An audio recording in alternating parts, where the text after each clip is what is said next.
Salut tout le monde. Aujourd'hui, à l'heure où on tourne cette vidéo, on est le 29 mars. Concrètement, ça veut dire qu'on est passé à l'heure d'été. On a changé d'heure aujourd'hui. Ouais.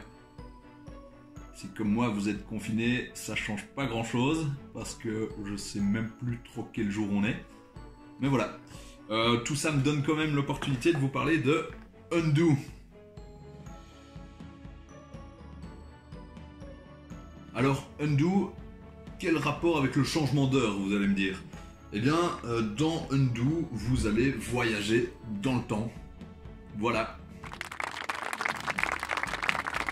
Non, plus sérieusement, Undo est un jeu narratif et coopératif dans lequel les joueurs incarnent les tisseurs du destin.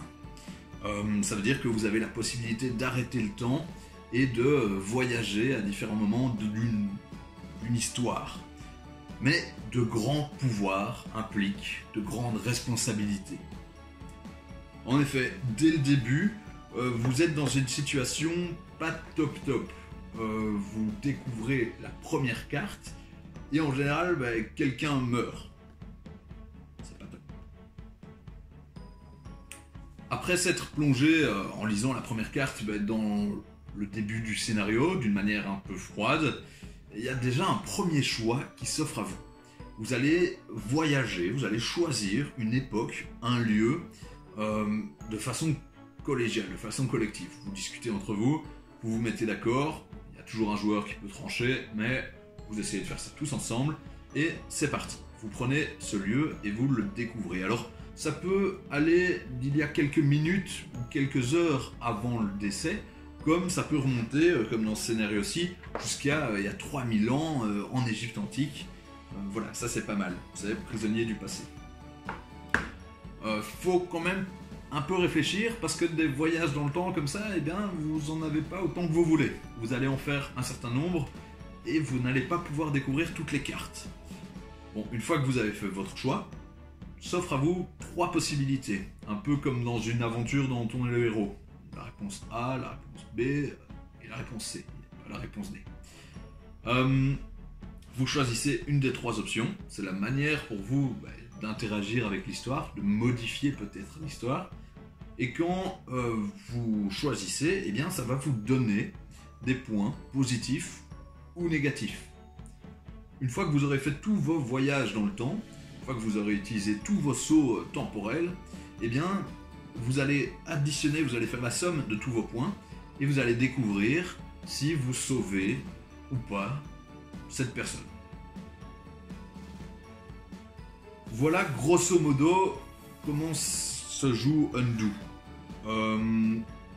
Il y a aussi la possibilité d'avoir jusqu'à 4 indices pour découvrir des petites cartes qui vont peut-être vous aider, pas nécessairement, et qui vont peut-être vous aider à y voir plus clair.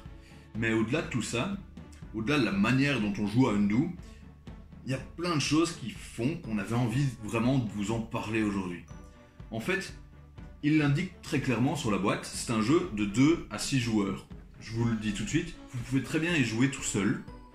Vous parcourez l'histoire assez vite et vous aurez découvert une chouette petite narration, mais ça n'ira pas plus loin. Tandis que de 2 à 6, en fait, ce qui est vraiment bien, c'est que il y aura sans cesse, il y aura tout le temps plein de choix à faire. Et donc, il y aura place à la discussion, il y aura place au débat. Vous allez chaque fois devoir vous mettre d'accord pour savoir où est-ce qu'on va voyager, à quelle époque, quelle décision on va prendre, comment est-ce qu'on réagit par rapport à telle situation.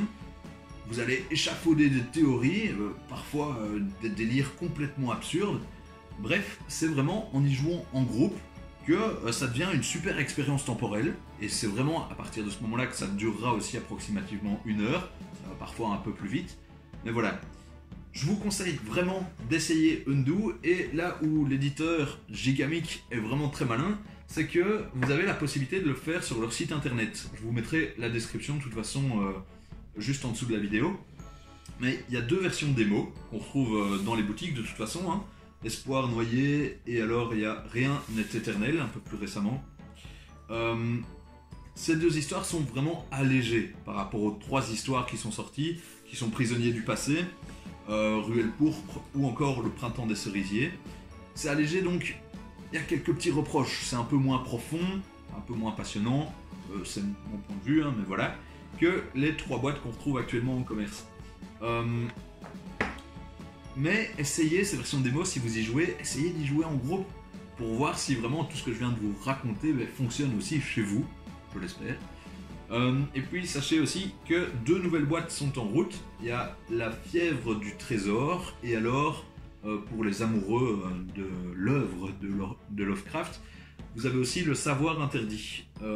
J'attends particulièrement de voir le savoir interdit, parce que au-delà de la mécanique que je vous ai présentée ici, ils ont rajouté des symboles de points de folie.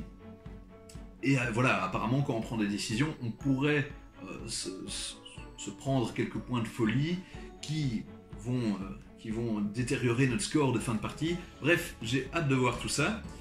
Et alors, s'il fallait une petite punchline pour la fin, pour parler d'Undo, on pourrait dire que c'est un véritable moteur de débat pour faire vivre une expérience collective. Voilà, c'est pas mal ça.